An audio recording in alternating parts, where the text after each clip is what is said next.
اعوذ باللہ من الشیطان الرجیم بسم اللہ الرحمن الرحیم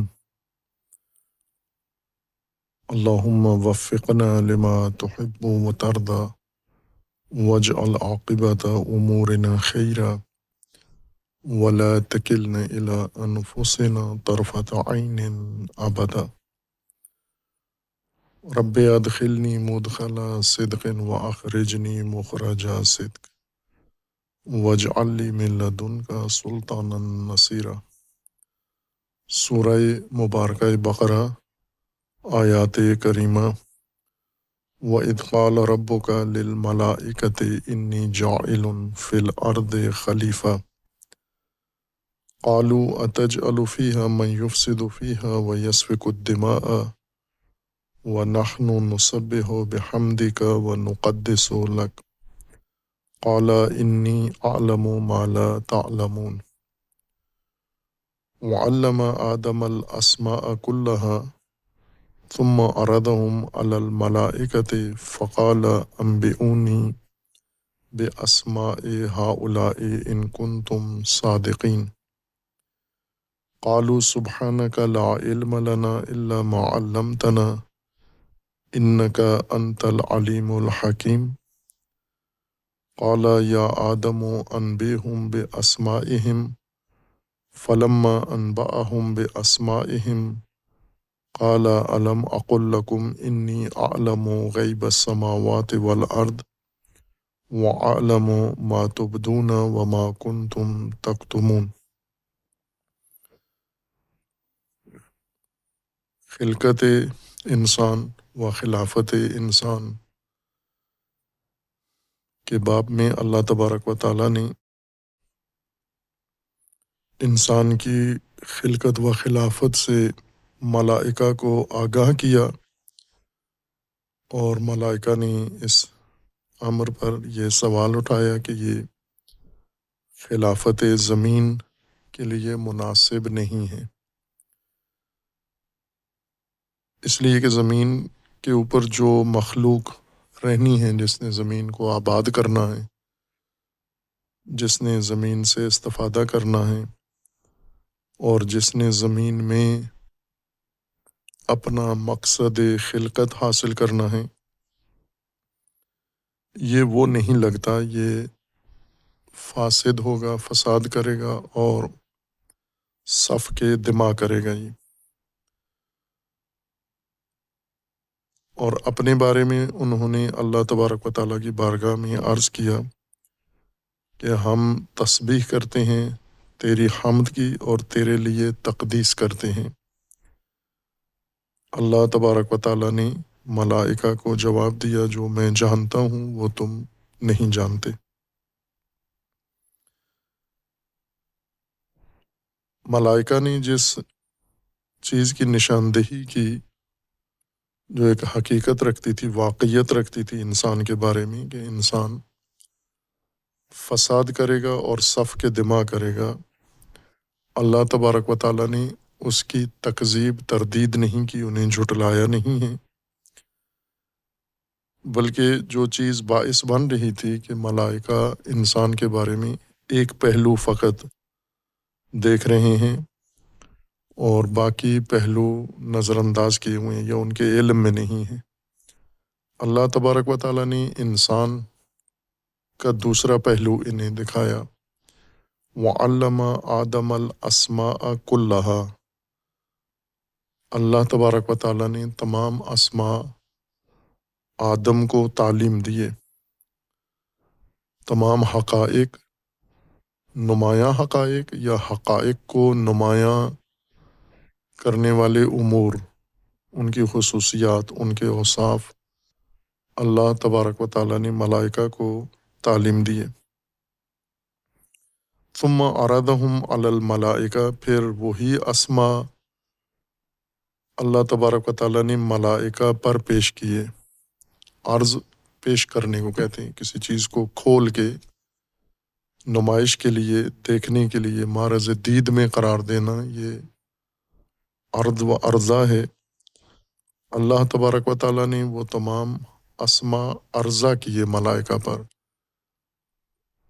یعنی نہ جہاں اپنی جگہ پر تھے وہیں رہنے دیے اور ملائکہ کو ادھر متوجہ کیا، دھیان دلوایا، بلکہ خود اسماء کو عرض کیا ملائکہ کے اوپر، عرض کیا یعنی کھول دیا، ان کو پھیلا دیا اور ان کے سامنے پیش کر دیا، اس طرح سے کہ کوئی پردہ نہ رہے بیچ میں، کسی پہلو سے وہ اسماء ملائکہ کے لیے نادیدہ نہ ہوں۔ عرضہ اپنے اندر یہ معنی رکھتا ہے اس طرح سے کسی شے کو پیش کرنا کہ تمام حقیقت اس کی یا تمام وجود اس کا دوسرے کے سامنے معرض دید میں آ جائے۔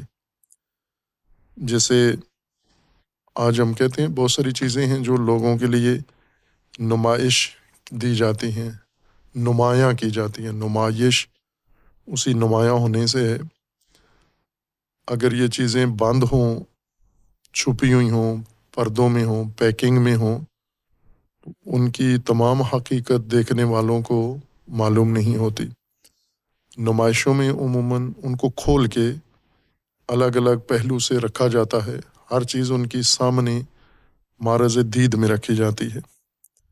اللہ تبارک و تعالیٰ نے ملائکہ کو وہ سارے اسماء اس طرح سے پھیلا کے کھول کے ان کے آگے پیش کیے۔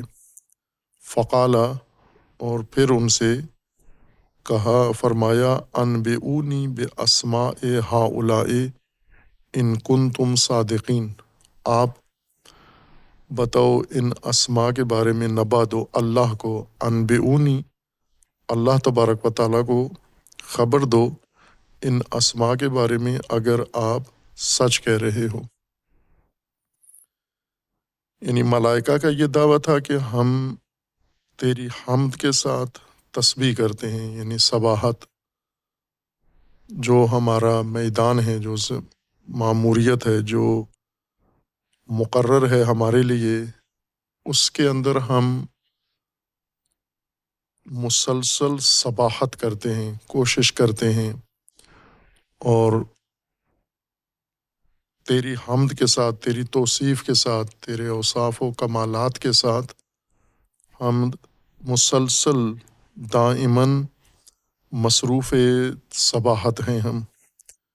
اور اسی طرح ہم نقدس لک، آپ کے لیے ہم تقدیس کرتے ہیں۔ یہ ان کا دعویٰ اپنے بارے میں تھا کہ سباحت مسلسل اور تقدیس مسلسل، اور آدم یا انسان یہ سفک دماء اور فساد زمین پہ کرنے والا ہے۔ یعنی ظاہر جو ان کے سامنے تھا یا جتنا ان کو معلوم تھا خلیفہ کے بارے میں، وہ انہوں نے بیان کر دیا۔ اللہ تبارک و تعالیٰ نے انہیں فرمایا کہ اب یہ حقائق ہیں جو آدم کو تعلیم دے دیے، آدم کے علم میں آگے آگاہی ہو گئی، پھر ملائکہ کے سامنے پیش کیے اور ملائکہ سے کہا کہ ان حقائق کی خبر دو، نبا دو، آگاہی دو، اگر آپ سچے ہو کہ آدم صرف فساد کرے گا اور سفک دماء کرے گا، سباحت اس کے بس میں یا اس کے اختیار میں نہیں ہے، یا اس کے وجود میں، اس کی ترکیب میں سباحت آپ کی حمد کی و قداست و تقدس آپ کے لیے نہیں ہے، تقدیس نہیں ہے آپ کے لیے۔ اب اللہ تعالیٰ نے فرمایا کہ اگر یہ اس قول میں آپ کے سچائی ہے کہ آدم سباحت اور قداست کے لیے نہیں ہے مناسب، تو آپ یہ حقائق جو آپ کے سامنے ہیں، بالکل آپ کی دید میں ہیں، کھلے ہیں، عرضہ کر دیے ہیں ہم نے، یعنی پنہان نہیں ہیں، چھپے ہوئے نہیں ہیں، دور بھی نہیں ہیں آپ سے، ان حقائق کے بارے میں مجھے نبا دو، مجھے آگاہی دو، مجھے خبر دو ان کے بارے میں کہ یہ حقائق کیا ہیں۔ نبا عموماً خبر کے معنی میں اس کو ترجمہ کیا جاتا ہے، لیکن مفہوم خبر، لفظ خبر بھی خود عربی لفظ ہے، نبا بھی عربی لفظ ہے، اور قرآن کریم میں خبر کے بجائے نبا استعمال ہوا ہے، تو کسی خصوصیت کی وجہ سے ہے، نہ کہ صرف خبر کی حد تک ہے۔ خبر میں فقط یہ شامل ہے کہ آپ کسی شے کی حکایت کر دیں، جو دیکھا ہے یا جو آپ کے ذہن میں ہے اس کو دوسرے تک پہنچا دیں، آپ حکایت دوسرے تک پہنچا دیں۔ لیکن نبا ایک شے کو کسی دوسری جگہ پر منتقل کرنا ہے۔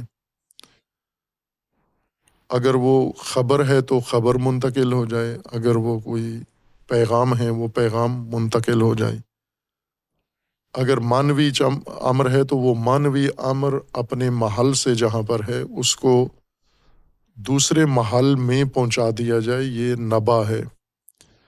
خبر فقط آگاہی ہے، حکایت میں منحصر ہے۔ جو شے اپنی جگہ پر ہے وہ وہیں پر ہوتی ہے، اسے نہیں منتقل کیا جاتا، اس کی حکایت کی جاتی ہے۔ اصل حقیقت اپنے مقام میں رہتی ہے، لیکن نبا میں خود وہ شے جس کی نبا ہے اس کو اپنے محل سے منتقل کریں دوسرے محل میں، ایک ذہن سے دوسرے ذہن میں، ایک منبع سے دوسرے دل میں، دوسرے قلب میں، دوسرے مقام پر، یا مثلاً علم الہی سے منتقل ہو انسانی علم میں، بشری علم میں، اس کو نبا کہتے ہیں۔ اللہ تبارک و تعالیٰ نے اسماء کو، حقائق کو ملائکہ پر پیش کیا، کھولا، عرضہ کیا۔ کھولا یعنی پھیلایا، یہ جو طول کے مقابلے میں عرض استعمال ہوتا ہے تو وہ معنی وہی یہاں مراد ہے۔ وہاں بھی عموماً ہم طول کے مقابلے میں چوڑائی کو عرض کہتے ہیں، طول و عرض، طول لمبائی کو کہتے ہیں، عرض چوڑائی کو کہتے ہیں۔ چوڑائی کو اس وجہ سے عرض کہتے ہیں کہ پھیلاؤ ہمیشہ شے کا چوڑائی میں ہوتا ہے، لمبائی میں پھیلاؤ نہیں ہوتا، لمبائی میں امتداد ہوتا ہے، لمبائی میں شے پھیلتی نہیں ہے، کھلتی نہیں ہے۔ ممکن ہے ایک شے بند حالت میں اسے آپ ممتد آگے کی طرف بڑھا دیں۔ طول کسی شے کو آگے بڑھنا ہے، اور عرض چوڑائی میں پھیلنے کو کہتے ہیں۔ تو چونکہ چوڑائی میں شے پھیلتی ہے اس وجہ سے اس کو عرض کہا جاتا ہے۔ کسی کے سامنے کوئی چیز پیش کر دیں، اور عموماً جو ادبیات میں استعمال کرتے ہیں، اردو میں، فارسی میں، عربی میں بھی، کہ ہم نے عرضہ کیا، یہ ہم عارض ہیں، ہم یہ عرض کر رہے ہیں، یعنی اپنی مراد کو کھول رہے ہیں، پھیلا رہے ہیں، سامنے لا رہے ہیں، چشمدید بنا رہے ہیں۔ حقائق ملائکہ کے لیے کھول دیے گئے، پھیلا دیے گئے، واضح کر دیے گئے کہ وہ دیکھ سکیں اور نظر آئیں ان کو، اور پھر کہا کہ اب نبا دو ان اسماء کی، اگر آپ سچے ہو۔ ملائکہ نے جواب دیا، قالوا سبحانک لا علم لنا الا ما علمتنا، خب ہمارا علم محدود اسی حد میں ہے جتنا آپ نے ہمیں دیا ہے، جتنا آپ نے ہمیں جن حقائق کے بارے میں، کائنات کے بارے میں جو حقیقت آپ نے بتائی ہے وہ ہمیں معلوم ہے، جو نہیں ہمارے علم میں اس کا ہمیں نہیں پتہ وہ کیا چیزیں ہیں۔ اور یہ حقائق جو ہمارے سامنے رکھے گئے ہیں یہ ہمارے علم میں نہیں ہے پہلے سے، یعنی یہ اس علم کا حصہ نہیں ہے جو آپ نے ہمیں دیا ہوا ہے۔ ہر چند ابھی یہ خود حقائق ہمارے سامنے عرضہ کر دیے گئے ہیں، لیکن ان کے بارے میں علم نہیں ہے ہمیں، ہماری آنکھوں کے سامنے ہیں، ہماری دید کے سامنے ہیں، ہمارے لیے قابل مشاہدہ ہیں، لیکن علم نہیں ہے ہمیں ان کا۔ ہمارا علم وہی ہے جو آپ نے ہمیں عطا کیا ہے۔ انکا انت العلیم الحکیم، چونکہ علم و حکمت یہ آپ کی ذات میں ہے، اور منبع آپ کی ذات ہے، اللہ کی ذات ہے، وہاں سے جتنا جس کو عطا ہوا ہے اس کے پاس اتنا ہی علم ہے۔ از جملہ ملائکہ، ان کو جتنا علم اللہ نے عطا کیا ہے اتنا ان کے پاس ہے، اس سے زیادہ علم نہیں ہے ملائکہ کو۔ بے شک جن حقائق کے بارے میں پوچھا جا رہا ہے وہ مخفی حقائق نہیں ہیں، واضح ہیں، چونکہ عرضہ کر دیے گئے ہیں، کھول دیے گئے ہیں، پھیلا دیے گئے ہیں، پیش کر دیے گئے ہیں، لیکن اس کے باوجود ان کا علم ہمارے پاس نہیں ہے۔ لیکن آدم کو اللہ تبارک و تعالیٰ نے ان حقائق کا علم دے دیا۔ آدم کے پاس علم تھا، ملائکہ کے سامنے پیش ہوئے وہ حقائق، اور لا علم تھے ملائکہ ان حقائق سے، اور اپنی لا علمی کا اقرار و اعتراف بھی اللہ تبارک و تعالیٰ کے سامنے کر لیا۔ قال یا آدم انبئہم باسمائہم فلما انبأہم باسمائہم قال الم اقل لکم انی اعلم غیب السماوات والارض وَأَعْلَمُ مَا تُبْدُونَ وَمَا كُنْتُمْ تَكْتُمُونَ۔ اللہ تبارک و تعالیٰ نے آدم کو حکم دیا انبئہم باسمائہم، ان کے اسماء سے ان کو باخبر کرو، نبا دو۔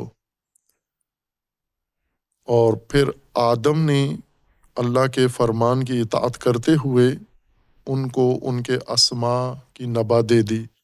فلما انبأہم باسمائہم، نبا دے دی، ملائکہ کو اللہ نے اسماء پیش کیے اور کہا اب نبا دو، اس کی انباء کرو۔ انہوں نے عاجزی کا اظہار کیا کہ ہمیں علم نہیں ہے۔ آدم کو حکم دیا کہ آپ ان کے اسماء ان کے لیے پیش کرو۔ آدم نے وہ اسماء ان کے سامنے پیش کر دیے، بتا دیے، اور تب اللہ نے فرمایا قال الم اقل لکم انی اعلم غیب السماوات والارض وَأَعْلَمُ مَا تُبْدُونَ وَمَا كُنْتُمْ تَكْتُمُونَ، کہ میں نے تو کہا تھا تمہیں تمہارا علم نہیں ہے، احاطہ نہیں ہے ہر چیز پر، اور مجھے علم ہے سماوات و ارض کے غیب کا بھی، اور جو کچھ تم اظہار کرتے ہو، جو کچھ تم چھپاتے ہو، کتمان کرتے ہو، مجھے اس سب کا علم ہے۔ خوب، اس میں اللہ تبارک و تعالیٰ نے ملائکہ کو یہ بتانا ہے کہ آدم زمین کی خلافت کے لیے موزوں ہے۔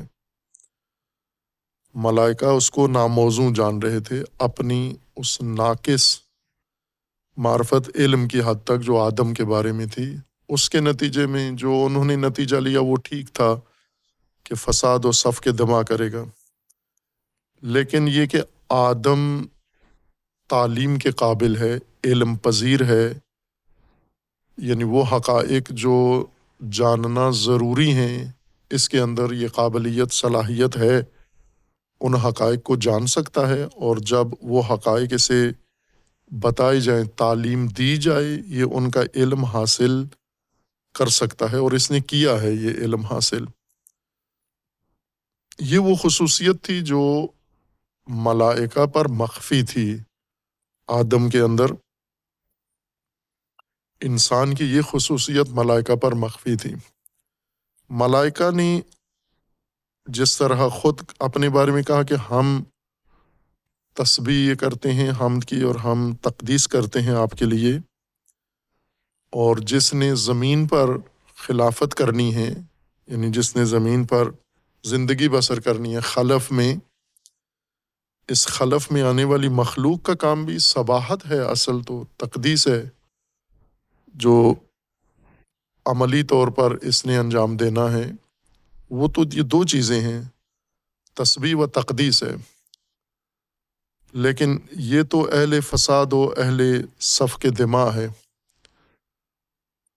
صباحت کے لیے، زمین میں صباحت کے لیے جو آگاہی چاہیے، جو معرفت چاہیے، جو شناخت چاہیے، زمین کی شناخت چاہیے، زمین کے اندر موجود حقائق کی پہچان چاہیے، ان حقائق کی خصوصیات، اوصاف، خاصیتیں ان کی، اور ان کے اثرات، ہر طرح کے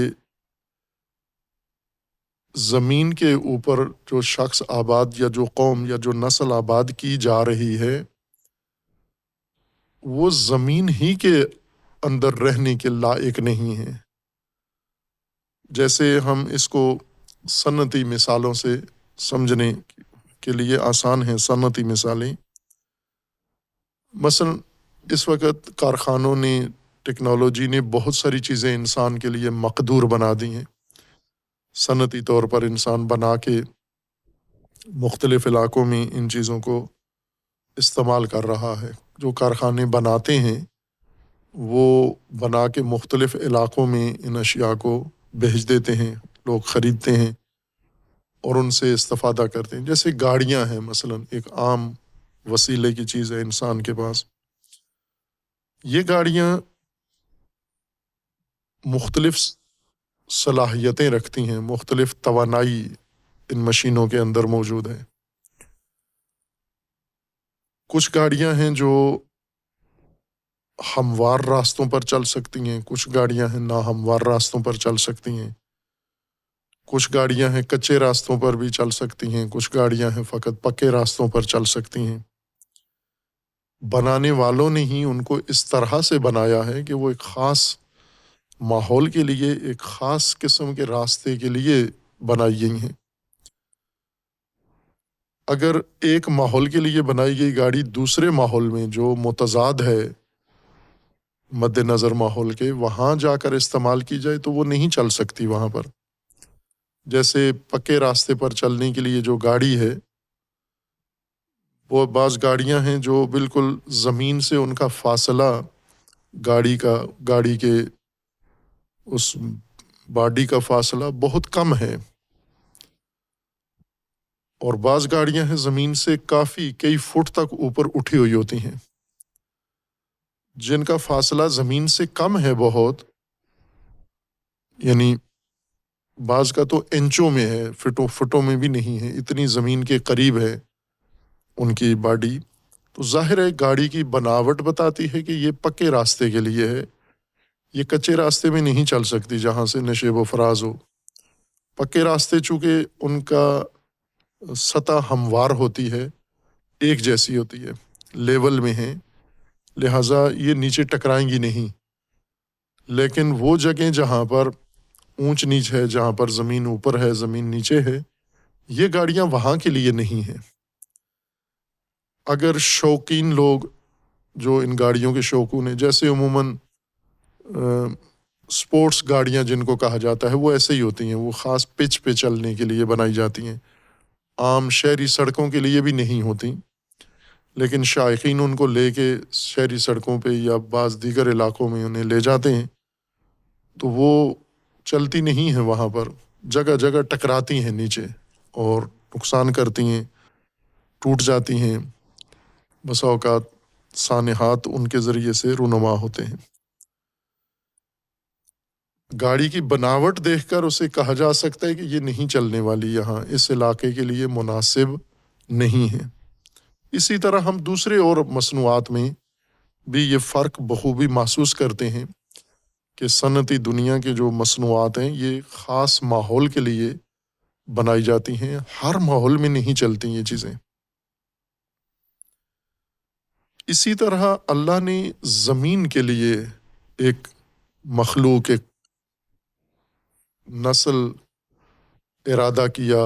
پہلی نسلوں کے خلف میں پہلے جو موجودات زمین پہ تھے، ان کے خلف میں ان کے بعد ایک اور مخلوق کے خلقت کا ارادہ کیا۔ تو ملائکہ نے کہا یہ زمین پہ رہنے کے قابل نہیں ہے۔ جیسے صنعتی چیز کو انسان راستوں کو دیکھتا ہے، گاڑی کو دیکھتا ہے تو کہہ دیتا ہے کہ یہ گاڑی اس علاقے میں چلنے کے قابل نہیں ہے، یہ کسی اور جگہ کے لیے ہو سکتی ہے، یہاں کے لیے نہیں ہے۔ تو زمین کے اوپر جو صورتحال ہے وہ ملائکہ کے علم میں ہے، انسان کی ترکیب بھی ملائکہ کے علم میں ہے، اور انسان کی خصوصیات ان کے علم میں ہے، یہاں تک ان کا علم موجود ہے۔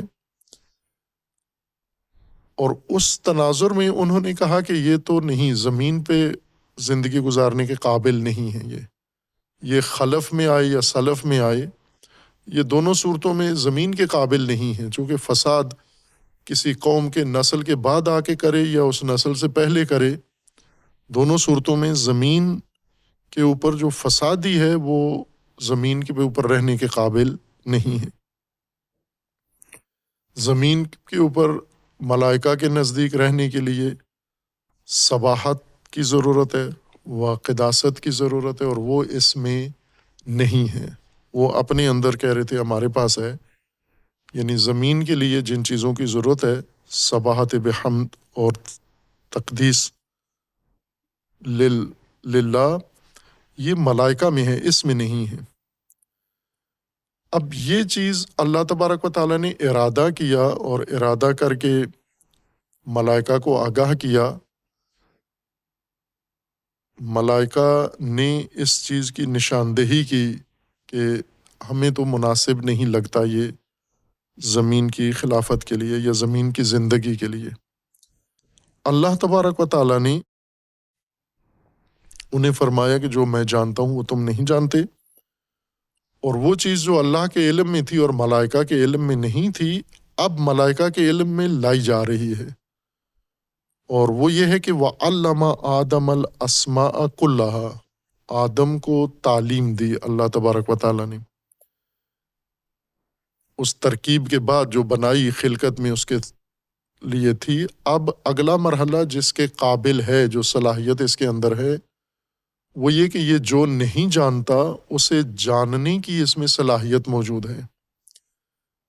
پیدائش میں نہیں جانتا، کچھ بھی نہیں جانتا یہ، اور اسی طرح اگر زمین پہ رہے جیسے بنایا گیا ہے، یہ ملائکہ کی بات درست ہے، یہ قطعاً زمین پہ رہنے کے قابل نہیں ہے، جیسا اس مادرزاد حالت میں جس کو قرآن نے باقی آیات میں امی کہا ہے، یعنی جیسا ماں سے پیدا ہوا ہے اسی حالت میں یہ زمین پہ آخر تک رہے، تو یہ تو واقعا ناموزوں ہے، زمین کو بھی فساد میں سے بھر دے گا، جیسے قرآن کریم کا فرمانا ہے ظہر الفساد فی البر والبحر بما کسبت ایدی الناس، انہی انسانوں کے ہاتھوں زمین کا بر و بحر فساد سے بھر گیا ہے، فساد غالب آ گیا ہے، چھا گیا ہے بر و بحر میں انسانوں کے ہاتھوں، بما کسبت ایدی الناس، یہ کن انسانوں نے کیا ہے؟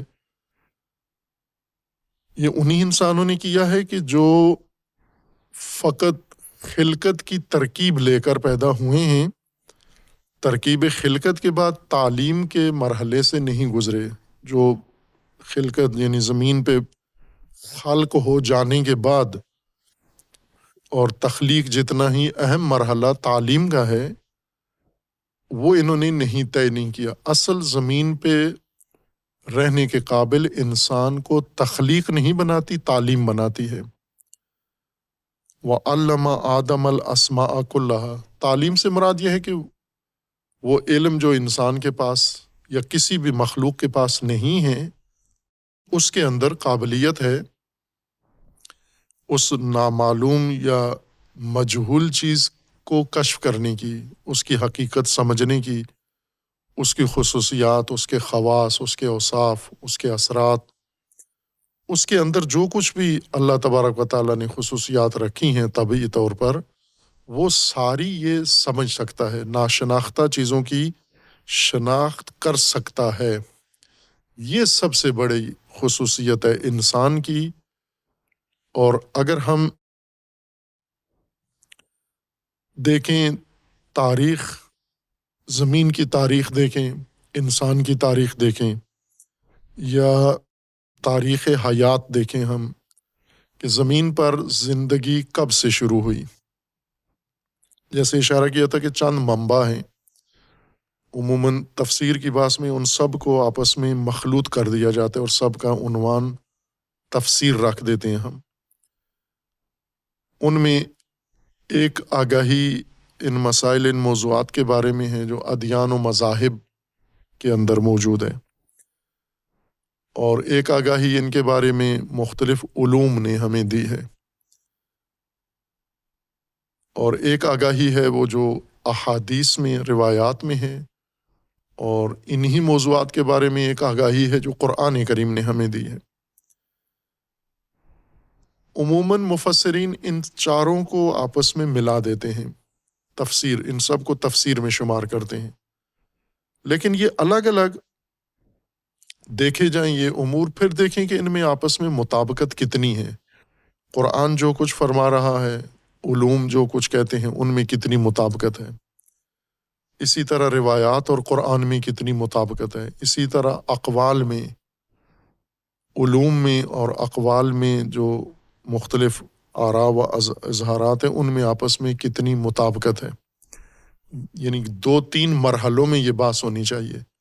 پہلے علیحدہ علیحدہ ہر علم میں بیٹھ کر اس موضوع کو دیکھیں کہ اس علم نے اس موضوع کے بارے میں کیا کہا ہے، پھر اس کا آپس میں موازنہ مقابلہ کر کے دیکھیں کہ اس میں مطابقت کتنی ہے اور مخالفت کتنی ہے۔ سب کو تشریح نہ کر کے رکھ دیں اس کے اندر، پھر خلط نہیں ہوتا۔ علوم طبیعیات نے انسانی حیات، اصل حیات اور زمین، سب سے قابل اعتماد جو علم ہے، معرفت ہے، ابھی تک انسان کو میسر آئی اور انسان کو فراہم ہوئی ہے، وہ علوم کی توسط سے ہے۔ مثلا زمین کیا ہے؟ زمین کن چیزوں سے ترکیب یافتہ ہے؟ زمین کے اندر حیات کیا ہے؟ حیات کی انواع و اقسام کیا ہیں؟ اور جاندار کون کون سے ہیں، کتنے ہیں؟ یہ جاندار تاریخ کیا رکھتے ہیں؟ اور پھر ان جانداروں میں آپس میں جب موازنہ کریں خصوصیات کا، تو خصوصیات کے لحاظ سے برتر حیوان کون سا ہے؟ یعنی جاندار، ذی حیات، جانور نہ جاندار، یعنی جن کے اندر حیات ہے، جیسے پانی کی مخلوقات ہیں اور فراوان ہیں، لاکھوں کی تعداد میں پانی کے اندر انواع موجود ہیں۔ اسی طرح زمین کے اندر لاکھوں کروڑوں انواع حیات کی موجود ہیں۔ حشرات ہیں، قابل رویت ہیں، غیر قابل رویت ہیں، پرندے انواع و اقسام کے موجود ہیں، جنگلی حیات ہے، اہلی حیات ہے، یہ سب حیات کے زمرے میں آتا ہے۔ خوب ان کا مطالعہ علوم کے ذمہ ہے، اور علوم نے درست طریقے سے ان کا مطالعہ کیا، یعنی اس میں غفلت نہیں کی ہے۔ خطا ہوئی ہوگی لیکن غفلت نہیں کی، وقت ضائع نہیں کیا علوم نے، اور تندہی سے کام کیا، اور بہت ہی مستند معرفت انسان کے حصے میں آئی ہے ان علوم کے نتیجے میں۔ ظاہر ہے سارے انسانوں کا اس میں حصہ نہیں ہے، وہ جنہوں نے یہ علوم کسب کیے ہیں، یہ علوم انہوں نے سیکھے ہیں، پھر حیات کا مطالعہ کیا ہے اور جا کر وہ زحمتیں مشقتیں اٹھائی ہیں، یہ ان بعض انسانوں کا نتیجہ ہے جو محققین ہیں، جو سائنسدان ہیں، جو دانشور ہیں۔ انہوں نے یہ ساری نیابت انسان میں، باقی ریوڑ کی نیابت میں انہوں نے یہ معرفت حاصل کی ہے۔ خوب اس مطالعہ میں اگر ہم دیکھیں تو بہت سارے جاندار ایسے موجودات زمین پر وہ موجود تھے کسی زمانے میں، آج سے ہزاروں سال پہلے، لاکھوں سال پہلے، ملین سال پہلے، یا حتیٰ یہاں تک علوم کے مطالعہ میں ہے، زمین شناسی کے مطالعات میں، کہ کروڑوں سال پہلے بھی زمین کے اندر جاندار مختلف قسم کے موجود تھے، جن کی فسیلی علامتیں ابھی بھی زمین کے اندر موجود ہیں، پائی جاتی ہیں۔ عظیم الجثہ حیوانات موجود تھے، مختلف شکلوں کے موجود تھے، جنگلی موجود تھے، ہر طرح کے حیات زمین پہ تھی، یہ ختم ہو گئے۔ خوب ساتھ علوم نے یہ بھی بیان کیا کہ کیوں ختم ہوئے۔ یہ نسل کل تک تھی، مثلا 1,00,000 سال پہلے تک تھی، 10 لاکھ سال پہلے تک تھی، پھر ختم ہو گئی۔ کیوں ختم ہوئی؟ خوب انہی مطالعات میں ہے کہ بعض اوقات ان میں کوئی حادثہ ہوا، زلزلہ آیا، طوفان آیا، کوئی اس طرح کے حادثات زمین کے اوپر آئے۔ طوفان مختلف قسم کے طوفان، ممکن ہے شمسی طوفان آیا ہو، ممکن ہے بادی طوفان آیا ہو، ممکن ہے بارانی طوفان آئے ہو، ممکن ہے زمین کے اندر زلزلے آئے ہوں اور انفجارات ہوئے ہوں، زمین کا درجہ حرارت اوپر نیچے ہوا ہے۔ اس قسم کے حادثات کے نتیجے میں وہ جاندار ختم ہو گئے، مٹ گئے، منقرض ہو گئے نسلیں ان کی۔ یہ ایک سبب ہوا ہے ان کے مٹنے کا، جو تھے لیکن اب نہیں ہیں۔ لیکن بہت سارے جانور ایسے جاندار تھے جو ان کی زمین کے اوپر زندگی گزارنے کے لیے خاص صلاحیت تھی ان کی، اور جب یہی جاندار زمین کا جس طرح ابھی ہو رہا ہے، ابھی حال حاضر میں انسان کے لیے خصوصاً یہ چیز قابل مشاہدہ و تجربہ ہے کہ زمین درجہ حرارت اپنا بدل رہی ہے۔ یہی سال جو ہمارا گزر رہا ہے 2023، اس کو پوری تاریخ زمین کا گرم ترین سال، یعنی انسان کی جو تاریخ مدون ہے اس میں گرم ترین سال اس کو لکھا گیا ہے، اور یہ پیشگوئی کی گئی ہے کہ بہت سارے علاقے اگر یہی درجہ حرارت زمین کا اس تناسب سے بڑھتا گیا تو عنقریب بہت کم مدت میں بہت سارے علاقے زمین کے انسان کے لیے قابل زیست نہیں ہوں گے، انسان زندہ نہیں رہ سکتا وہاں پر اس درجہ حرارت میں، بلکہ انسان کے لیے جتنا موزوں درجہ حرارت ہے اتنا ہوا تو یہ وہاں رہ سکتا ہے۔ جن جن علاقوں میں درجہ حرارت انسان کے تحمل یا انسان کی برداشت سے باہر ہوا وہاں انسان ختم ہو جائے گا، نقل مکانی کر جائے گا یا مر جائے گا، اس درجہ حرارت کی شدت کی وجہ سے ختم ہو جائے گا۔ خوب یہ آثار ابھی ہم آنکھوں سے دیکھ رہے ہیں، یہ موجودہ نسل اس کو باقاعدہ مشاہدہ کر رہی ہے، ہر چند زیادہ جدی نہیں لے رہے، اس کے بارے میں سنجیدگی نہیں ہے، لیکن مبتلا ہیں اس کے اندر یہ حوادث جو ہو رہے ہیں۔ تاریخ میں بھی دیکھتے ہیں کہ زمین کے اندر یہ مسائل پہلے رہے ہیں، مختلف موجودات زمین میں آئے ہیں اور زمین کی زیستگاہ میں زیست و رہائش کے لیے ان کے اندر صلاحیتیں، قابلیتیں تھیں، اور ان قابلیتوں کے تحت انہوں نے زندگی گزاری ہے، اور ان میں سے جس میں زیادہ قابلیت تھی، صلاحیت تھی زمین کے ماحول کے ساتھ سازگاری کی، وہ ابھی بھی زندہ ہے، لیکن جن میں کم تھی وہ آہستہ آہستہ ختم ہوتے گئے، منقرض ہوتے گئے، اور آج ان کی صرف فصیلیں موجود ہیں، وہ جانور یا وہ زیست کے نمونے آج نہیں پائے جاتے، تاریخ کا حصہ بن گئے ہیں وہ۔ اسی طرح ملائکہ نے اس مخلوق کے بارے میں یہی بات اللہ تبارک و تعالیٰ کے اس اعلان یا اس آگاہی کے نتیجے میں کی کہ ایک طرف سے زمین اور زمین کے تقاضے ہیں، زمین کے تقاضے ہیں کہ جو مخلوق زمین پر ہو، ملائکہ کے نزدیک یا ملکوتی تقاضے صباحت ہے زمین میں اور قداست ہے زمین میں، کہ جس کو ہم نے تشریح کر کے ورد و ذکر میں، تسبیح بھی ایک ذکر ہے، سبحان اللہ پڑھنا تسبیح ہے، اور ذکر دیگر مثلا یا دونوں کا معنی ہم نے تنزیہ کیا ہے کہ اللہ تبارک و تعالیٰ کو منزہ قرار دینا، منزہ سمجھنا، مخلوق کی صفات سے، نقائص سے، صفات سلبیہ سے منزہ سمجھنا، یہ تسبیح ہے۔ یہ لازمہ ہے تسبیح کا، نہ کہ خود تسبیح ہے، تسبیح صباحت ہے، اور صباحت ورد و ذکر نہیں ہے، صباحت ایک عمل کا نام ہے۔ صباحت یعنی آپ کسی سطح میں، کسی جگہ پر، کسی فضا میں تیراکی کرنی ہے، جس طرح صباحت میں تیراکی ہے، یا ہوا میں یا پانی میں، تو زمین میں ایک طرح کی تیراکی ہے۔ انسان نے زمین میں یا جس بھی مخلوق نے زمین پہ زندگی گزارنی ہے تو اس کو صباحت درپیش ہے۔ یہ صباحت کس طرح سے کرے؟ حمد الہی سے اس کو یہ صباحت کرنی ہے، یعنی چونکہ زمین اللہ تبارک و تعالیٰ کی تدبیر میں ہے، اللہ تبارک و تعالیٰ کی سنن اور قوانین زمین پر حاکم ہیں، تو جس نے بھی زمین میں صباحت کرنی ہے اس کو علم ہونا چاہیے ان قوانین کا، ان سنن کا، ان اصولوں کا، تاکہ ان قوانین میں صباحت کر سکے، حمد خدا کے ساتھ صباحت کر سکے۔ اگر اسے معلوم ہی نہیں ہے اللہ تبارک و تعالیٰ کے سنن و اللہ کے اصول و قوانین، تو ظاہر ہے یہ نہیں کر سکتا۔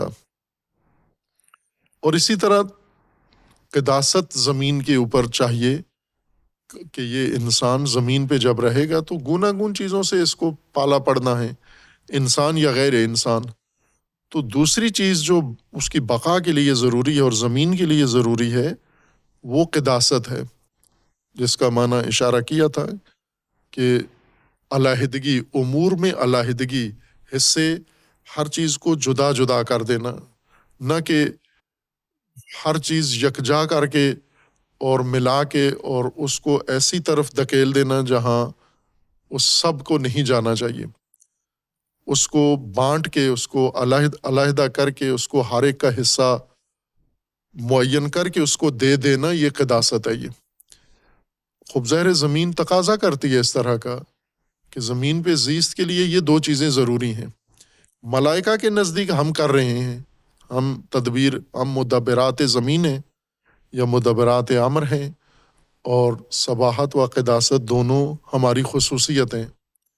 یہ اہل فساد ہے، یہ اہل صف کے دماء ہے، چونکہ اس میں تو دونوں خصوصیات نہیں ہیں۔ اس لیے اللہ تبارک و تعالیٰ نے یہ ملائکہ پر واضح کیا کہ زمین میں زندگی کے لیے یا زمین کی خلافت کے لیے، زمین کے اوپر زیست کے لیے یہ سب سے موزوں ہے، باقیوں سے بھی موزوں ہے۔ یہ وہ جو پہلے جن کے خلف میں آیا ہے ان سے زیادہ مناسب ہے۔ یہ کیوں مناسب ہے؟ اس لیے کہ یہ سیکھ سکتا ہے، یہ تعلیم حاصل کر سکتا ہے، یہ جو نہیں جانتا جان سکتا ہے۔ یہ مٹے گا کون؟ وہ جو نہیں جانتا اور جو اسے ضروری ہے اس کی بقا کے لیے جاننا، اسے جاننے کی صلاحیت بھی نہیں رکھتا۔ یہ جو آیا ہے یہ ابھی کچھ نہیں جانتا، لیکن یہ جان سکتا ہے، اس کو علم حاصل کرنے کی قابلیت اس کے اندر موجود ہے، اور وہ حقیقت اللہ تبارک و تعالیٰ نے ملائکہ کے سامنے کھول کے رکھ دی۔ وَعَلَّمَ آدَمَ الْأَسْمَاءَ كُلَّهَا، اللہ تبارک و تعالیٰ نے آدم کو حقائق، اسماء نمایاں خصوصیت کو کہتے ہیں، ہر وہ چیز جو خود نمایاں ہو یا کسی دوسری چیز کو نمایاں کر دے اس کو اسم کہتے ہیں، سموو سے نمایاں کرنے والی چیز۔ تو ان نمایاں کرنے والی چیزوں میں ایک نام ہے، الفاظ ہیں جو مختص کر دیے جاتے ہیں، لیکن یہ اسماء کا مصداق ہیں، الفاظ جو حقائق کو نمایاں رکھنے کے لیے یا نمایاں کرنے کے لیے مختص کیے جاتے ہیں۔ یہ مصادیق اسماء ہیں، نہ خود اسماء ہیں۔ اسماء نمایاں حقائق کو کہتے ہیں، وجود نمایاں ہو، وجود کے اندر موجود خصوصیت نمایاں ہو، اس موجود کی کوئی خاص خصلت نمایاں ہو، اس کے آثار نمایاں ہوں، جو چیز اس کو نمایاں کر دے، واضح کر دے، وہ اس کا اسم ہے۔ اللہ تبارک و تعالیٰ نے یہ اسماء، یہ حقائق یا ان حقائق کو نمایاں کرنے والے امور، خصوصیات، یہ تعلیم دی آدم کو۔ خوب وہ اسماء، وہ حقائق کون سے ہیں جن سے پالا ہے آدم کا پڑھنا ہے زمین پر، یعنی زمینی حقائق ہیں۔ زمینی حقائق اللہ تبارک و تعالیٰ نے آدم کو نہیں پتہ تھا، بتا دیے اور سیکھ لیے آدم نے زمینی حقائق۔ خوب جب زمینی حقائق آدم جان گیا ہے تو اب کیا مشکل ہے اس کو زمین پہ خلف میں، دوسرے نسلوں کے خلف میں زندگی گزارنے کے لیے؟ اب تو کوئی مشکل نہیں ہے۔ مشکل یہ تھی کہ زمین کے یہ تقاضے یا زمین کے خواص نہیں جانتا، زمین کی نمایاں چیزیں، موٹی چیزیں یہ نہیں جانتا، یہ کیسے رہے گا زمین پر؟ سوائے فساد کے اور صف کے دماغ کے اور تو کچھ بھی نہیں کر سکتا۔ تعلیم نے وہ راز سارا برملا کیا کہ یہ کر سکتا ہے۔ خوب اب ملائکہ جو زمین میں صباحت و زمین میں قداست کو اپنے لیے منحصر خصوصیت سمجھ رہے تھے، اب انہیں اللہ تبارک و تعالیٰ نے جو اسماء، جو حقائق آدم کو تعلیم دیے، وہ حقائق ملائکہ کے سامنے بھی کھول دیے، عرضہ کیے، یعنی کھول دیے، پھیلا دیے، اور پھر کہا کہ آپ بتاؤ یہ کیا حقائق ہیں۔ انہوں نے لا علمی ظاہر کی۔ اب صورتحال مختلف ہو گئی، پہلے آدم کو لا علم یا انسان کو لا علم سمجھ رہے تھے، چونکہ یہ جانتا نہیں ہے زمین کیا ہے اور زمین کے اوپر زندگی کیسے گزرے گی، یہ فساد کے علاوہ کچھ بھی نہیں ہوگا۔ جب آدم نے حقائق زمین کے پہچان لیے، حقیقت زمین، تو اب ملائکہ کے سامنے وہ حقائق اللہ تبارک و تعالیٰ نے رکھے۔ ملائکہ کے بارے میں پہلے بات کر رہے ہیں ہم کہ ملائکہ اللہ تبارک و تعالیٰ کی مخلوق ہے، اور جیسا ان کا نام اللہ نے رکھا ہے، ہم نے ترجمہ کر کے اس نام کو تھوڑا سا تبدیل کر دیا ہے۔ ہم نے ملائکہ کا ترجمہ فرشتہ کر دیا ہے۔ فرشتہ پاکیزگی کو کہتے ہیں۔ فرشتہ فارسی لفظ ہے، پاکیزگی کے معنی میں ہے، اور ملائکہ ملک، جیسے بادشاہ کو ملک کہتے ہیں، ملک فرشتے کو کہتے ہیں، مالک کسی چیز کے اختیار میں رکھنے والے کو مالک کہتے ہیں۔ یہ تینوں کا مادہ ایک ہی ہے، ملک، ملک، ملک، مالک، ملک اور ملائکہ ایک مادہ سے، جس کا مطلب ہوتا ہے قوت، قوت تسلط اور قوت تصرف، یعنی ایسی قوت حاصل ہو جائے کسی دوسری شے پر کہ انسان اس پر مسلط بھی ہو جائے اور اس کو تصرف بھی کر سکے، اس کو جدھر منتقل کرنا یا جیسے چاہے استعمال کرنا کر بھی سکے۔ اسی معنی میں ہے، مملکت کا جو سربراہ ہے اس کو ملک کہتے ہیں، انہی دو خصوصیات کی وجہ سے کہ صاحب قوت ہے، قوت تسلط بھی ہے اور قوت تصرف بھی ہے اس کے پاس۔ جو کسی شے کا مالک ہے، گھر کا مالک ہے، زمین کا مالک ہے، اسی وجہ سے ہے چونکہ اس کے پاس قوت ہے، قوت تصرف ہے اس زمین میں اور قوت تسلط ہے اس زمین میں۔ اور اسی طرح جو فرشتہ ہے اس کو بھی اسی وجہ سے ملک کہتے ہیں، ترجمہ جس کا فرشتہ کرتے ہیں۔ یعنی قرآن نے جو اس کی پہچان کروائی ہے وہ قوت کا نام ہے، ملک یعنی قوت، ملائکہ یعنی قوتیں۔ یہ قوتیں اللہ تبارک و تعالیٰ نے مختلف کائنات کی تدبیر کے لیے بنائی ہیں، یعنی انہی قوتوں کے ذریعے سے نظم عالم، تخلیق عالم ہو رہا ہے، اور یہی قوتیں ملائکہ ہیں۔ اور یہ ملائکہ اور یہ قوتیں سب سے زیادہ انسان کے لیے قریب ترین چیز یہ قوتیں ہیں۔ ملائکہ انسان کے ساتھ اور انسان ملائکہ کے ساتھ بہت قریب جوڑا گیا ہے، لیکن آگے جب ہم ملائکہ کو سمجھنے کے باب میں آئے دور ہو گئے ہیں وہاں سے، ان کو فرشتے یعنی پاکیزہ مخلوق قرار دیا ہے۔ پاکیزہ نہیں، طاقتور، قوی، قوی کو ملک کہتے ہیں۔ پاکیزہ ان کی خصوصیت ہے پاکیزگی، لیکن اس ملک ہونے کی وجہ سے نہیں ہے۔ پاکیزگی الگ سے اللہ نے قرآن میں ان کی ذکر فرمائی ہے کہ یہ اللہ کی معصیت نہیں کرتے، یہ نافرمانی نہیں کرتے، یہ اللہ کا فرمان نہیں ٹھکراتے، یا ان کے اوپر وہ جو دیگر مادی آلات ہیں وہ ان پر طاری نہیں ہوتے۔ اور اسی طرح زیبائی اور حسن وہ اس ترجمے کی وجہ سے ہے کہ ملائکہ کا ایک ترجمہ فرشتہ اور فرشتے کا ترجمہ پری کیا گیا ہے۔ پری خوبصورتی کو کہتے ہیں، فرشتہ پاکیزگی کو کہتے ہیں، ملک قوی کو کہتے ہیں۔ اب قرآن ملائکہ متعارف کروا رہا ہے۔ یہ ملائکہ بے شک خوبصورت بھی ہیں، یہ ملائکہ پاکیزہ بھی ہیں، لیکن جس چیز سے انہوں نے اللہ کے احکامات کی پیروی کرنی ہے وہ ان کی قوت ہے، ان کا قوت ہونا ہے، یا ان کے لیے مزید قوت، ذی القوت المتین ان کو ذکر کیا گیا ہے کہ یہ قوت متین رکھتے ہیں، خود قوت ہے اور قوت کے مالک بھی ہیں، ان کو اضافی قوت بھی اللہ تبارک و تعالیٰ نے عطا کی ہے۔ خب یہ مخصوص قوتیں ہیں، انسان کی طرح نہیں ہیں کہ انسان کو اللہ تبارک و تعالیٰ نے یہ قوتیں، یہ صلاحیتیں دی ہیں، ملائکہ کی طرح نہیں دی ہیں۔ ملائکہ میں اور انسان میں یہ فرق ہے کہ ملائکہ کو شروع سے ہی ایک قوت بنا کر پیدا کیا گیا ہے، اور وہ آخر تک یہ قوت ہی ہے۔ اس قوت نے بدلنا نہیں ہے، اس قوت نے تبدیل نہیں ہونا، اس قوت نے ضائع نہیں ہونا، اس قوت نے کہیں یہ رہے گی جب تک زمین ہے تو زمین کے ملائکہ زمین کے ساتھ ہیں اور یہ قوتیں زمین کے اندر موجود ہیں۔ جو غیر مادی کائنات ہے، اللہ تبارک و تعالیٰ کی نظام ہستی ہے، اس میں بھی قوتیں ہیں۔ وہ جیسے انسان ہے، انسان کا جسم ہے اور جسمانی قوتیں، انسان کی روح ہے اور روحانی قوتیں، تو دونوں قوتیں انسان کے اندر موجود ہیں۔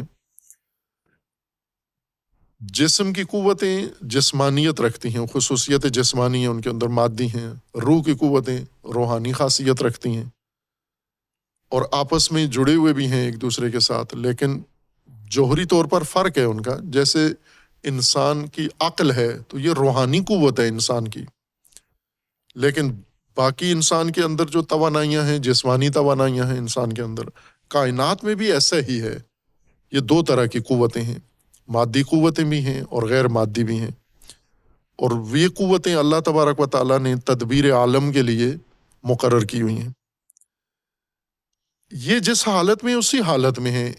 انسان ایسا نہیں ہے کہ ایک ملائکہ کی طرح ایک معین قوت بنا کر پیدا کر دیا گیا ہے یا ایک معین حالت میں منحصر کر دیا گیا ہے. انسان کو اللہ تبارک و تعالیٰ نے اس طرح سے بنایا ہے کہ قابلیت اس کے اندر رکھ دی ہے. اس قابلیت کو کمال تک انسان نے خود پہنچانا ہے، جو خصوصیت ملائکہ میں نہیں ہے. وہ جیسے ہیں ویسے ہی ہیں. اس لیے جب اللہ تبارک و تعالیٰ نے ان کے سامنے حقائق سارے رکھ دیے اور انہیں کہا کہ آپ بتاؤ یہ کیا ہیں، یہ فرق بتانے کے لیے کہ انسان میں اور ملائکہ میں فرق کیا ہے جوہری، وہ یہ ہے کہ ملائکہ کے سامنے میدان کھلا بھی ہو، اس میں وہ جو ہیں وہی ہوں گے. اسماء کھول کے ان کے سامنے رکھ دیں تو بھی ملائکہ وہی ہیں جو اللہ نے ان کو بنا دیا ہے. جیسا انہوں نے کہا کہ سبحانک لا علم لنا الا ما علمتنا، اب ہم تو نہیں کچھ آگے پیچھے ہو سکتے، یہ تو آپ نے جیسا ہمیں بنا دیا ہم ویسے ہیں. یہ کر سکتا ہے، اس کے لیے ہے، چونکہ اس کے لیے آپ نے یہ پابندی نہیں لگائی ہوئی کہ اس کو جیسا میں نے بنایا ویسا ہی رہے گا، بلکہ اس کے لیے آپ نے یہ میدان، یہ گنجائش رکھی ہے کہ جو نہیں ہے یہ وہ بھی بن سکتا ہے. ہم نہیں ہیں ایسے، ہم جو ہیں وہی رہیں گے، یہ جو نہیں ہے یہ وہ بھی ہو سکتا ہے. یہ اس لیے وہ اسماء، وہ حقائق دونوں کے سامنے پیش کیے، ایک کو تعلیم دی، ایک کے سامنے کھول کے پیش کیے. وہ کھول کے کیوں پیش کیے کہ عذر نہ رہے کوئی کسی کو کہ انہیں تو حقائق سے دور رکھا گیا. نہ، یہ حقائق کے اندر ہیں، اور وہ حقائق بھی یہی زمینی حقائق ہیں. کوئی ایسے حقائق نہیں ہیں جو ان کی دسترس میں نہ ہو، ملائکہ کی یا انسان کی دسترس میں نہ ہو. دسترس والے حقائق ہیں، اور انہی حقائق کے بارے میں انہوں نے کہا کہ نہیں، یہ ہمارے لیے تو نہیں ہے ممکن. نہ کہ حقائق بہت پیچیدہ ہیں، حقائق بہت مشکل ہیں، تعلیم بڑی مشکل ہے، مضمون بہت مشکل ہے، سمجھ میں نہیں آتا. نہ، یہ نہیں ہے فرق. فرق یہ ہے کہ آسان ہو یا مشکل، پیچیدہ بات ہو یا سیدھی بات ہو، ہمارے لیے جو مقرر ہو گیا ہم وہی ہیں. لا علم لنا الا ما علمتنا. یہ نہیں کہا انہوں نے کہ جو آپ ہمیں تعلیم دیں گے ہم وہ سیکھ لیں گے. جو دے دیے آپ نے، جو بنا دیا ہے آپ نے، ہم وہی ہیں. ہم اس میں آگے پیچھے نہیں کر سکتے، چونکہ ہمیں آپ نے ایک طرح سے بنا کے بند کر کے مکمل کر دیا ہے، گنجائش ختم کر دی ہے. اس کو آدم کو اللہ تبارک و تعالیٰ نے بنا کے اس طرح نہیں کیا، سیل نہیں کر دیا کہ یہ جو بنا دیا ہے وہی ہے. نہ، جو بنایا ہے اس طرح سے بنایا ہے کہ یہ بہت کچھ سیکھ سکتا ہے. یعنی ابھی نہیں ہے لیکن یہ ہو جائے گا. خوب اصل مشکل کیا تھی کہ زمین میں صباحت چاہیے تھی اور زمین میں قداست چاہیے تھی زندگی کے لیے. یہ دونوں کام ہو سکتے ہیں اس سے یا نہیں ہو سکتے؟ ہو سکتے ہیں، اور بڑے احسن طریقے سے ہو سکتے ہیں. کیوں ہو سکتے ہیں؟ چونکہ یہ جن چیزوں کو نہیں جانتا ان کو جاننے کی صلاحیت رکھتا ہے.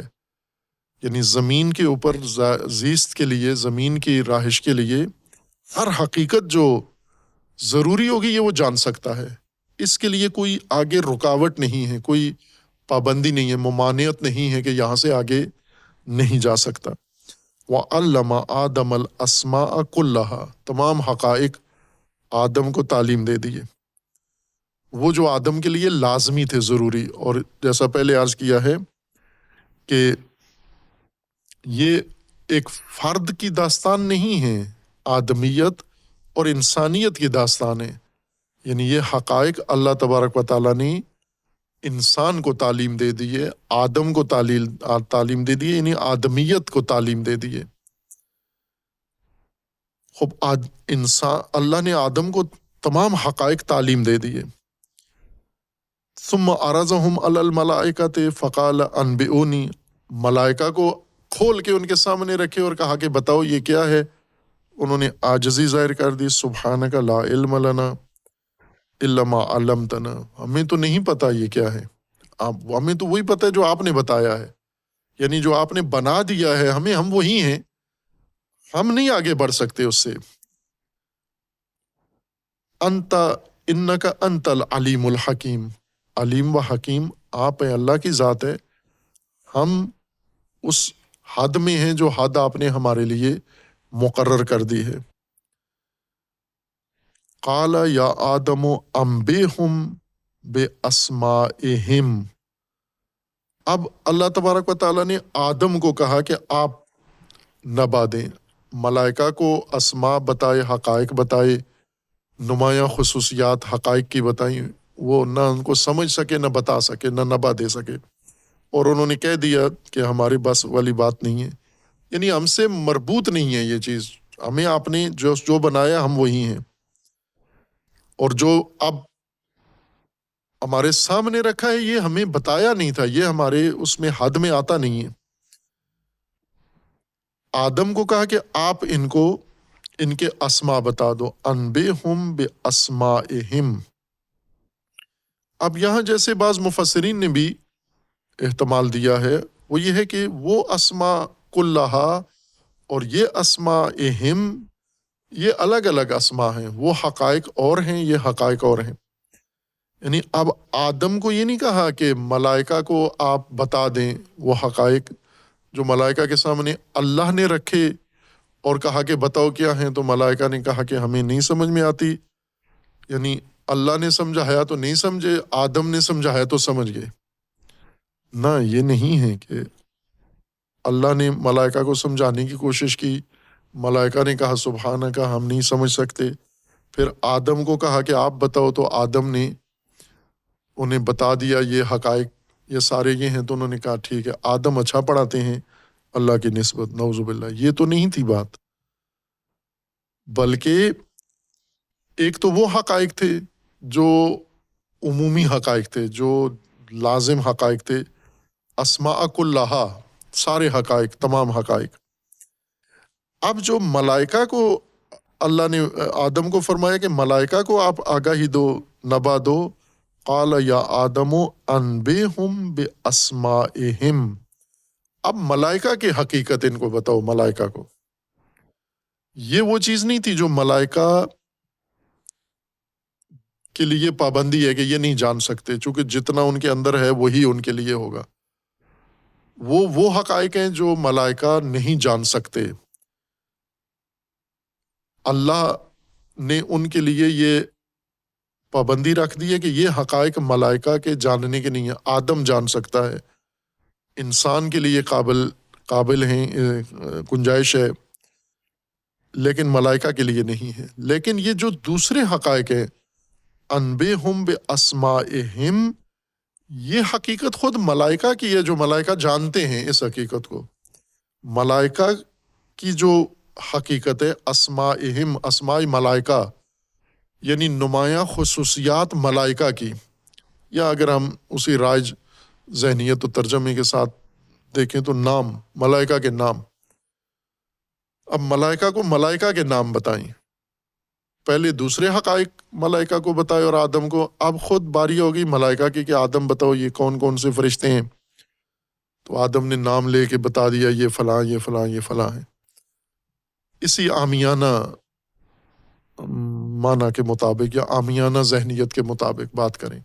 لیکن اگر ہم قرآنی اصطلاح کے مطابق بات کریں تو اب ان حقائق سے بات آ گئی ان ملائکہ کی حقیقت تک، کہ ملائکہ بھی جو بھی ہیں کہ حقیقت تو رکھتے ہیں، یہ حقیقت جیسے آج علماء کا اجماع ہے اس بات پر کہ ملائکہ انسان کے لیے قابل شناخت نہیں ہے، چونکہ قرآن میں ملائکہ کا ذکر آیا، لہٰذا ہمیں ایمان رکھنا ہے ملائکہ پر، ہمیں علم نہیں رکھنا ملائکہ پر، ملائکہ کا علم ممنوع اللہ نے انسان کے لیے قرار دیا ہے۔ یہ تقریباً رائے بنتی ہے، لازمہ تمام مفسرین و غیر مفسرین کے قول کا ملائکہ کے بارے میں یہی ہے کہ ہمارے پاس عقل کے ذریعے کوئی راستہ نہیں ہے، حس کے ذریعے کوئی راستہ نہیں ہے، تجربے کا بھی کوئی راستہ نہیں ہے، سوائے وحی کے ملائکہ کی شناخت و معرفت کا کوئی وسیلہ انسان کے پاس نہیں ہے۔ یعنی در اپنے اوپر بند کر دیا ہے، انسدادی ہیں، ملائکہ کے باب میں مطلقہ در علم بند ہے۔ اور قرآن نے بھی ملائکہ کی معرفت نہیں، ایمان کا حکم دیا ہے کہ جو مومنین کو حکم ہے کہ آپ ایمان لائیں کتابوں پر، ملائکہ پر، تو ایمان طلب کیا گیا ہے۔ معرفت چونکہ مقدور ہی نہیں ہے، بڑے مفسرین کے بقول کے مالا یطاق ہے، انسان کی طاقت سے باہر ہے ملک شناسی اور ملائکہ شناسی۔ لیکن یہ آغاز میں اللہ تبارک و تعالیٰ نے قال یا آدم انبئہم باسمائہم، یہ ملائکہ کے اسماء ملائکہ کو بتائیں۔ اب آپ ملائکہ خود اپنے بارے میں تو جانتے ہیں، اپنی حقیقت تو جانتے ہیں، وہ اسماء نہیں جانتے جو اللہ نے آدم کو تعلیم دیے تھے اور پھر ملائکہ پہ پیش کیے، وہ نہیں جانتے، لیکن اپنے آپ کو تو جانتے ہیں۔ اور دوسرا یہ کہ آدم کی ساری حقیقت کو نہیں جانتے ملائکہ، چونکہ جب خلیفہ کی بات ہوئی تو انہوں نے کہا یہ فسادی ہے، یہ صف کے دماغ کرے گا، صفاک ہے یہ۔ یعنی دو چیزیں ملائکہ کے علم میں نہیں تھیں، ایک آدم کی ساری حقیقت اور ایک وہ حقائق جو اللہ نے آدم کو تعلیم دی ہیں، یہ دونوں ملائکہ کے علم میں نہیں تھی یہ چیزیں۔ اب آدم کو وہ حقائق تو بتا دیے وہ سارے اللہ تبارک و تعالیٰ نے۔ اب یہ دیکھنے کہ ملائکہ تو آدم شناس نہیں نکلے، آدم ملائکہ شناس ہے یا نہیں۔ آدم کو کہا کہ انبئہم، ان ملائکہ کو نبا دو، بے اسمائہم، انہی کے اسماء، انہی کی حقیقت، ملائکہ کو ملائکہ کی حقیقت بتاؤ۔ فلما انبأہم بے اسمائہم، جب آدم نے ملائکہ کی خصوصیات، ملائکہ کے اسماء، ملائکہ کی حقیقت ملائکہ کو بتا دی، قال الم اقل لکم انی اعلم غیب السماوات والارض، میں نے نہیں کہا تھا کہ میں جانتا ہوں غیب سماوات و ارض، اور میں جانتا ہوں جو تم نہیں جانتے، وَأَعْلَمُ مَا تُبْدُونَ وَمَا كُنْتُمْ تَكْتُمُونَ، اور وہ جو تم ظاہر کر رہے ہو اور جو ظاہر نہیں کر رہے ہو وہ سب میں جانتا ہوں۔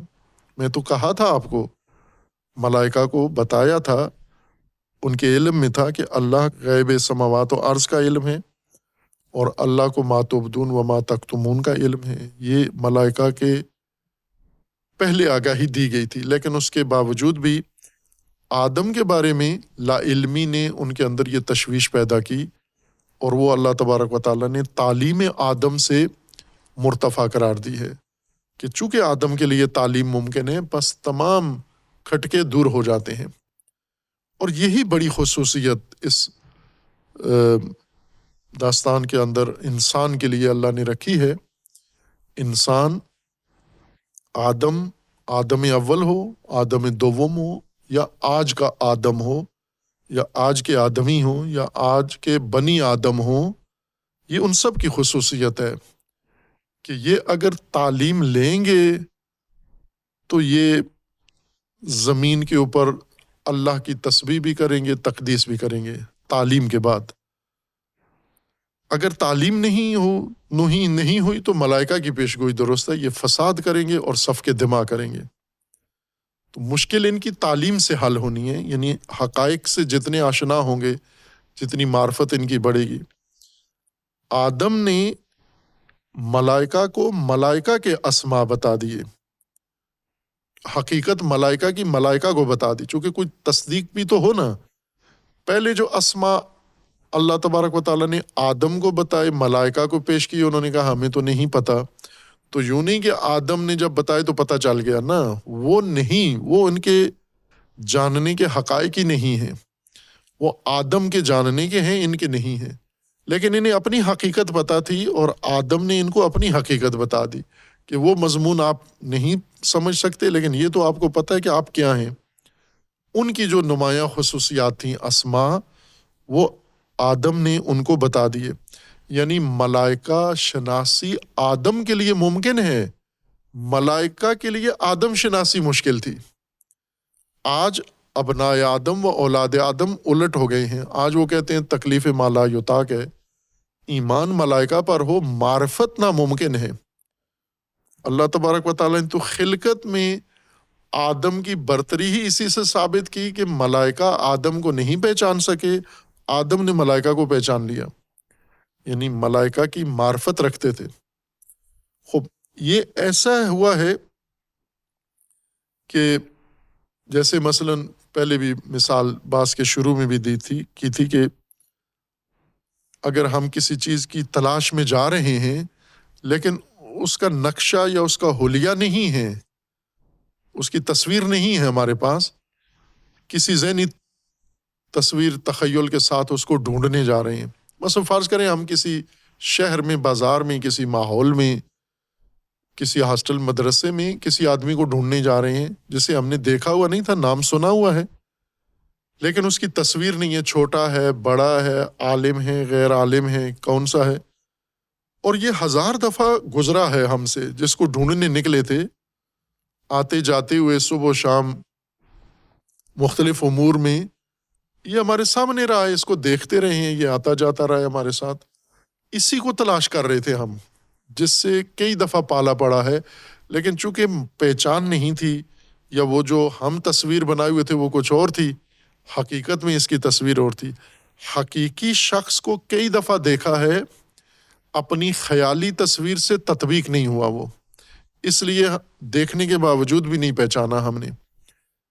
ملائکہ کے بارے میں انسان کے ساتھ روزانہ یہی ہو رہا ہے، انسان روزانہ ملائکہ کو دیکھتا ہے، لیکن چونکہ ذہن میں اور تصویر بنا کے گھوم رہا ہے، اس لیے یہ کہتا ہے کہ یہ تو محال ہے، ملائکہ پر ایمان ممکن ہے، ملائکہ کی شناخت ناممکن ہے، جبکہ اللہ تبارک و تعالیٰ نے ملائکہ کو ہر چیز سے زیادہ نمایاں بنایا ہے کہ انسان اگر کوئی بھی میدان اختیار کرے تو مثلا جس طرح جنت جہنم کے بارے میں کہ دربان ملائکہ ہے، تو جو جنت میں جائے گا تو جنت سے پہلے ملائکہ کو دیکھے گا، دربانوں کو دیکھے گا، جو جہنم میں جائے گا تو پہلے دربانوں کو دیکھے گا، بعد میں جہنم میں جائے گا۔ تو جنت و جہنم میں تو پہلے ملائکہ سے پالا پڑے گا، بعد میں جنت و جہنم سے۔ تو دنیا میں بھی تو ایسا ہی ہے، دنیا میں بھی ہر چیز سے پہلے ہمارا ملائکہ سے تعلق ہوتا ہے، پھر آگے دوسری چیزوں کی طرف جاتے ہیں، لیکن کیوں پہچان نہیں پاتے؟ چونکہ جو خیالی تصویر اپنی بنا کے جیب میں ذہن میں ڈالی ہوئی ہے وہ کچھ اور ہے، جو اللہ نے ملائکہ حقائق بنائے ہیں وہ کچھ اور ہیں، دیکھنے کے باوجود، ملنے کے باوجود ہم اجنبی ناشناختہ ان سے رہ جاتے ہیں، لا علمی کا اظہار کرتے ہیں۔ قال یا آدم انبئہم باسمائہم، خب آدم کہہ سکتے تھے نا کہ اے پروردگار یہ ملائکہ کیا ہوتے ہیں، یہ تو مجھے نظر بھی نہیں آ رہے ہیں، یہ تو دیکھ بھی نہیں رہا ہوں، سمجھ میں بھی نہیں آ رہے ہیں، آپ مجھے کہہ رہے ہیں ان کے حقائق بتا دو، یہ کون ہیں؟ میرے لیے تو مجہول مطلق ہیں، جیسے ہمارے لیے آج ملائکہ مجہول مطلق ہیں۔ یہ فلسفہ والے یہ بات کرتے ہیں کہ مجہول مطلق کے بارے میں کوئی خبر نہیں دی جا سکتی، لا یخبر عن، یہ قانون ہے، مجہول مطلق کے بارے میں کوئی خبر نہیں دی جا سکتی، لیکن دوسری طرف سے انسان نے یہ محال انجام دے دیا ہے کہ ملائکہ کے بارے میں اتنی خبریں بھی دیتے ہیں اور مجہول مطلق بھی ہیں، ساتھ کہتے بھی ہیں ہمیں پتہ نہیں ہے، بس ایمان رکھیں، باقی کچھ بھی نہیں جانتے۔ وہ ملائکہ کو آدم نے ان کے حقائق بتا دیے، جب بتا دیے تو اللہ نے اتمام حجت کر دی، الم اقل لکم انی اعلم غیب السماوات والارض، کیا میں نے نہیں کہا تھا تمہیں ملائکہ کو کہ مجھے زمین و آسمان کے غیب کا پتہ ہے، وَأَعْلَمُ مَا تُبْدُونَ وَمَا كُنْتُمْ تَكْتُمُونَ، اور میں جانتا ہوں جو تم ظاہر کرتے ہو، جو تم چھپاتے ہو، میرے علم میں ہے سب کچھ۔ تمہارا علم محدود ہے، اللہ کا علم وسیع ہے، لامحدود ہے، اور جب اس اللہ نے خلیفہ خلف بنایا ہے زمین کے لیے، اس علم کے ساتھ، اس وسعت علم کے ساتھ، اس بے حد علم کے ساتھ، تو یہ چیز ذہن میں نہیں آنی چاہیے تھی کہ یہ زمین میں رہ پائے گا یا نہیں رہ پائے گا، یہ زمین میں اپنا وجود جاری رکھ سکے گا یا نہیں۔ اللہ تبارک و تعالیٰ نے ملائکہ کے لیے یہ ثابت کر دیا۔